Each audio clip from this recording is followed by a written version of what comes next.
Hollie Dunaway, four-time world boxing champion, and today I just wanted to let you guys get to know me better.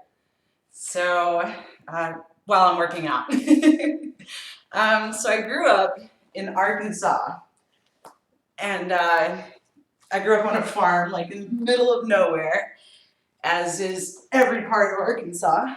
So, on this farm, we slaughtered my pets and ate them, and we grew our own food, and I never really got to play sports because, then who's going to feed cows and chickens? So, I did get to grow up fighting with my brother, so that kind of prepared me for the fight world. But, so college was always the plan. And my dad was always on me about winning a scholarship. We don't have the money for him to put me through college, so I won a couple academic scholarships. And about a month after I turned 18, I walked into a gym, and they're like, "Hey, you look tiny. It's hard for us to find tiny women that are only 100 pounds, and 18 years old." So they're like, "Would you have any interest in boxing?" And me, I would have jumped on any sport at that moment. And so I was like, sure, yeah. So, they started training me for free. And literally like 2 weeks after I learned how to throw my first jab, I was in my first pro fight. So, yeah, I was getting my butt kicked. And at the same time, there was some people in the crowd cheering for me. And, my head was like, whew. I just never experienced that feeling like a rock star feeling before. So I was hooked. I knew I didn't want to lose anymore, but yeah, I knew it was for me. I knew I would have gave up everything for it in that moment.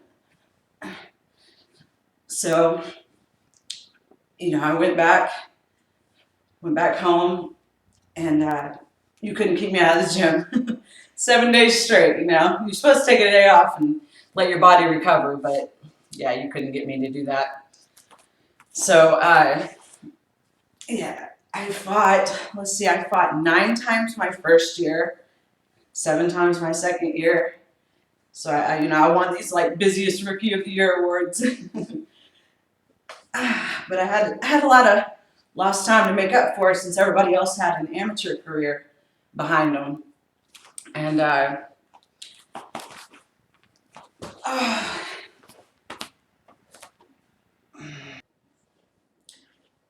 so my second fight, I had kind of redeemed myself. It was about a month after my first fight, and I got in there and knocked this girl out in 9 seconds. So that had me feeling pretty confident. Confident enough, I rushed over to Vegas to fight some world champion 2 months into, boxing. And I fought at the Stratosphere Casino and ended up losing that fight. So I had a little bit of a rocky start.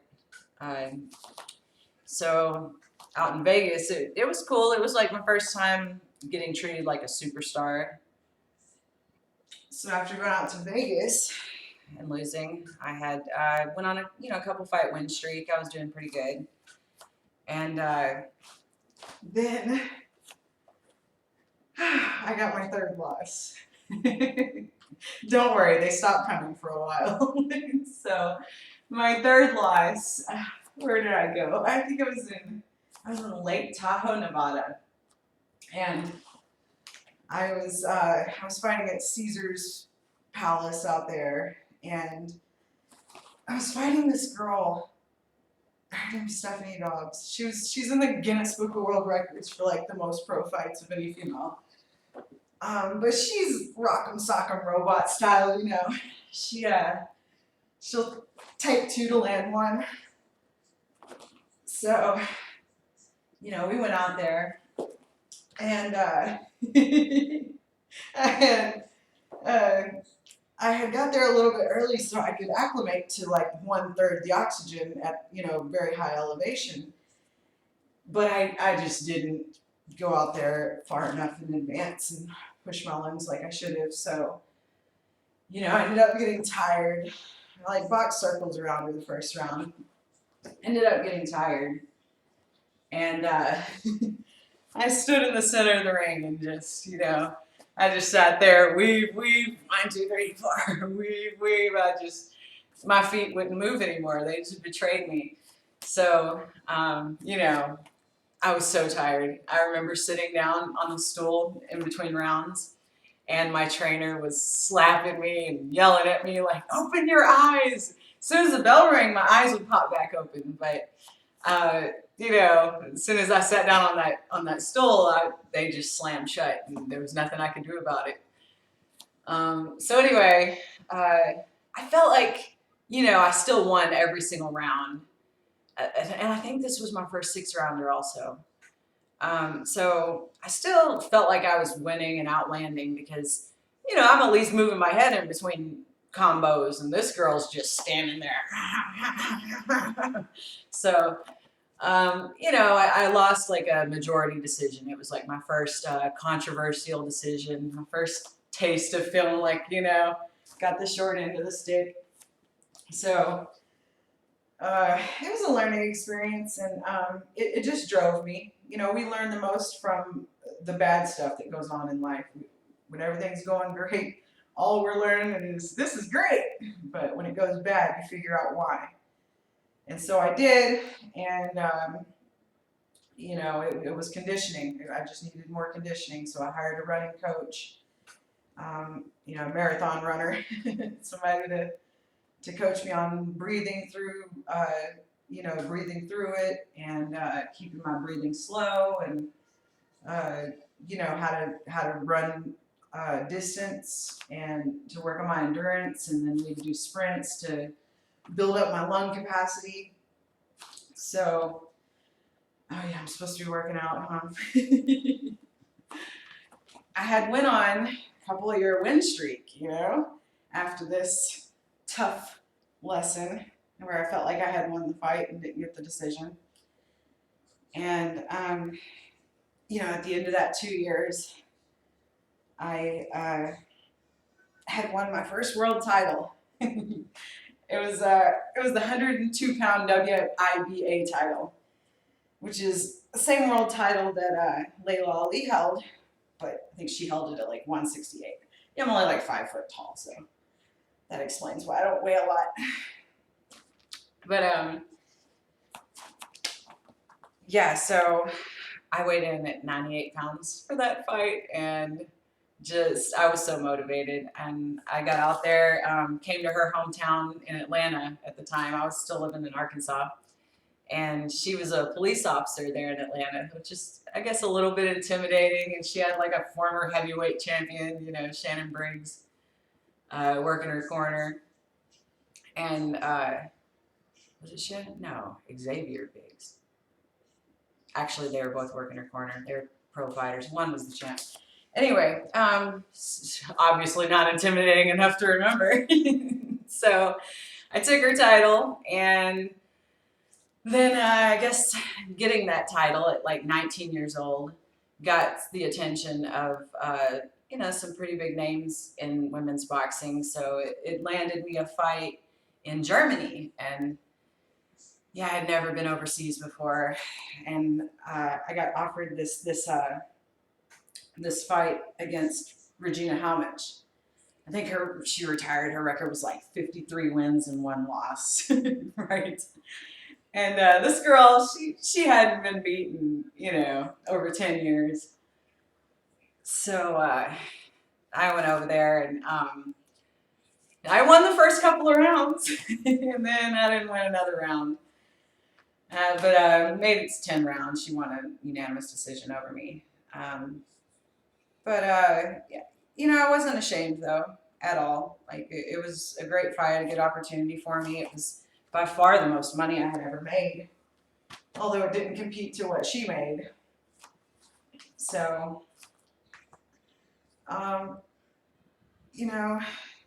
it was like back to the drawing board. I really studied my fight a lot to find out what I had done wrong. And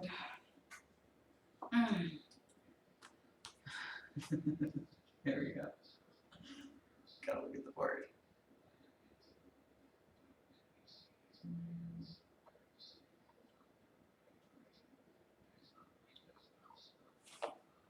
Okay.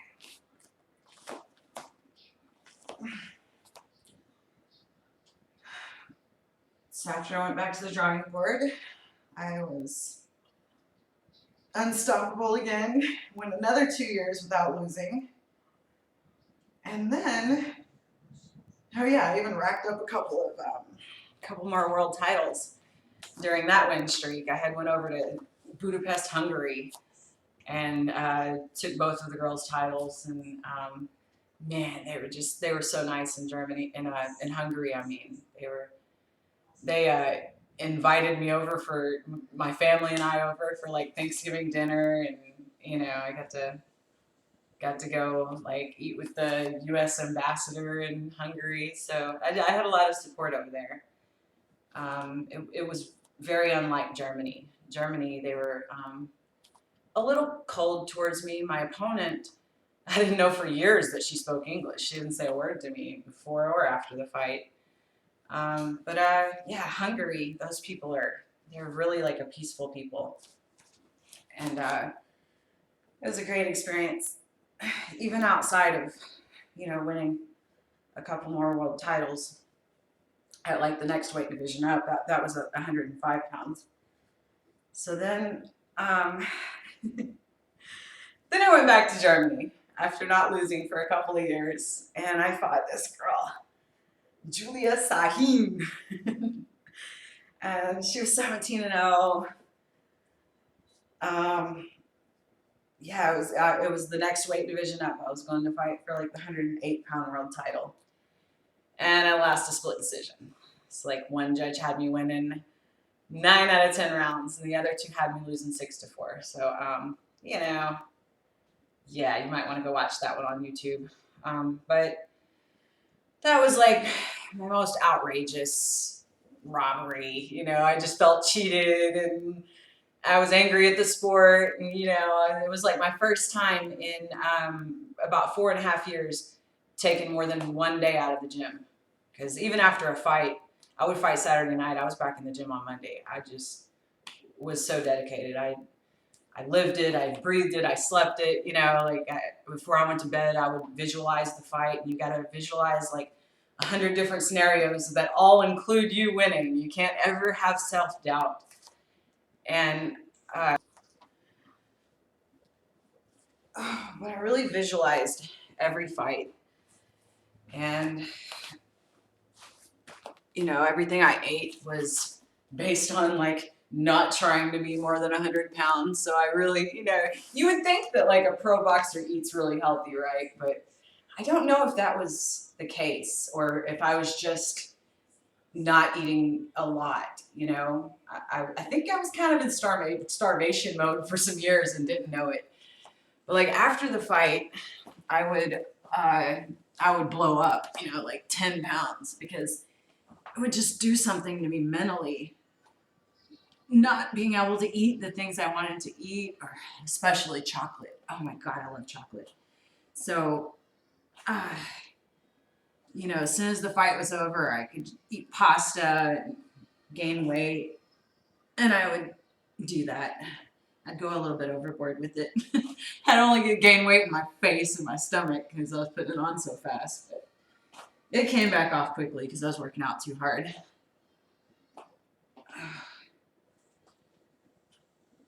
But yeah, after I got that bad decision in Germany the second time, I actually stayed in Germany. I took some days off, and then they had paid me to spar with that Regina Halmich girl that I'd lost to a couple years before.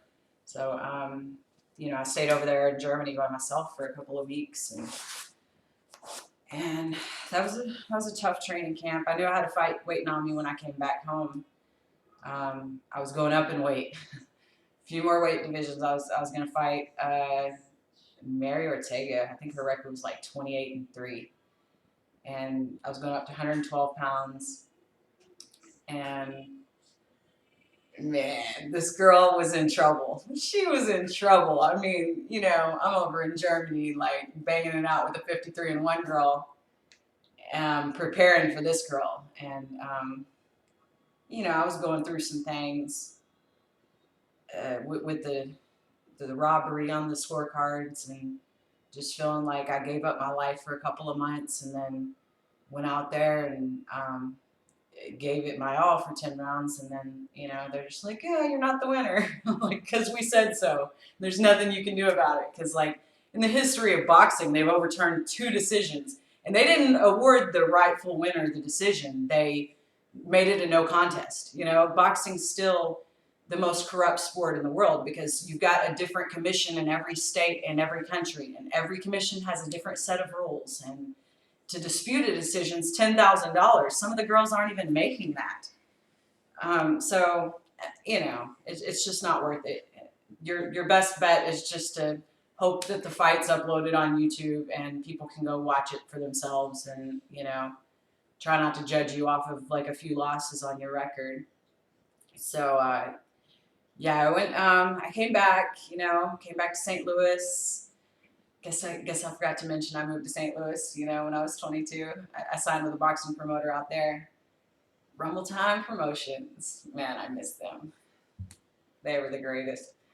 So, yeah, I went back, fought for Rumble Time, and won a 10-round decision against Mary Ortega. Man, that was a brutal fight. That girl, she was bigger than me.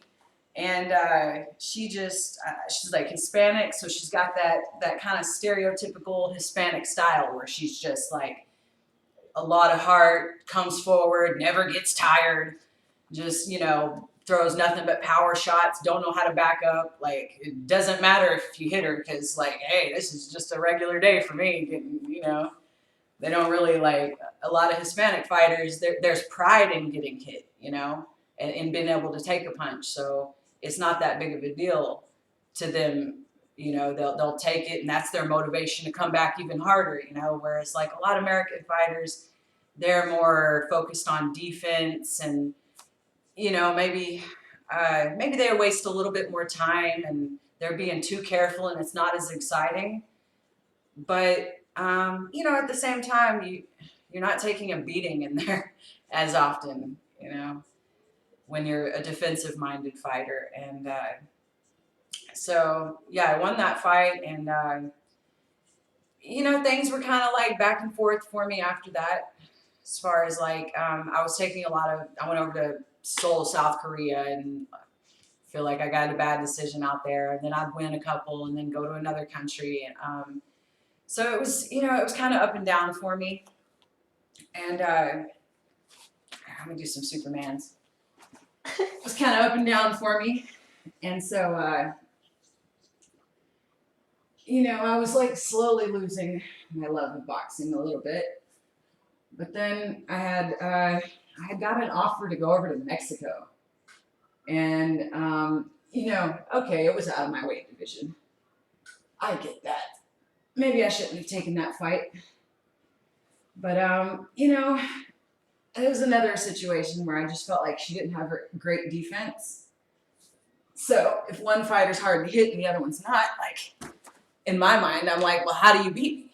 How does anybody beat me if my defense is better than yours? And like, my first like 12 wins, 9 were knockouts, so like I was stopping people left and right. I knew I had more power than literally anybody I had been in there with. And so, yeah, I got this fight offer for Mexico. Take it on like 5 days notice. And out of my weight division, this was at 115 against Ana Maria Torres. So, at this time I had just opened my own boxing gym. And I was just like not really as dedicated as I should have been, like I had been for like the previous probably 10 years. So running my own boxing gym, I was training people from like 11 a.m. to 8 p.m. And, I just really didn't feel like working out 2 or 3 times a day after that. So, yeah, I took this fight in Mexico mostly because they offered a promotional agreement, which I thought was going to be a great idea. Because, women's boxing's huge in Mexico. And it's like 5-star everything and sold out in casinos. And, you just, it's not like it is in America where women's boxing's not that big. And, yeah, I went out there and was ahead on all judges' scorecards. And I got tired, of course, in that fight, taking it on 5 days' notice. So I had and I got tired. My legs were like, yeah, we ain't dancing circles around this girl anymore, making her look stupid anymore. We're just gonna stand right here, And what are you gonna do? Yell at your legs? When they're done, they're done. So I was roping open. I was just on the ropes, covering up. I'm still not getting hit. I can stand here. You can't hit me. I can block, slip, parry. Like, I'm doing all that, blocking every bit of it. And, I got caught on the ropes, though, and she's just sitting there just flurrying on me, and she got the crowd on its feet, even though she's landing 1 in 10 punches. But, I'm tired. I ain't really throwing much. So, all right, you give her that 5th round. Okay, so I won the first 4. She won the 5th round. Then, the 6th round comes out, and kind of had a second win. And so then, same thing happens. My second win didn't last that long. I get stuck on the ropes again. But I'm still very, sharp mentally at the time because I haven't taken any punishment in this fight. I'm just tired. Taking a fight on 5 days' notice is, not advised. So I had got back on the ropes and I was roped open. Dodged 8 out of 10 punches. The ref steps in to stop it. Like, of course I'm mad. I'm demanding to see the judges' scorecards. Like it even matters. But I just wanted to see, like, were y'all gonna screw me over, or did y'all have me win at every round and y'all did that to protect her? So I was, not that any of that mattered, in hindsight, but it kind of did because that was the beginning to the end. That was me losing my love for it. But here I am all these years later, and I still love it.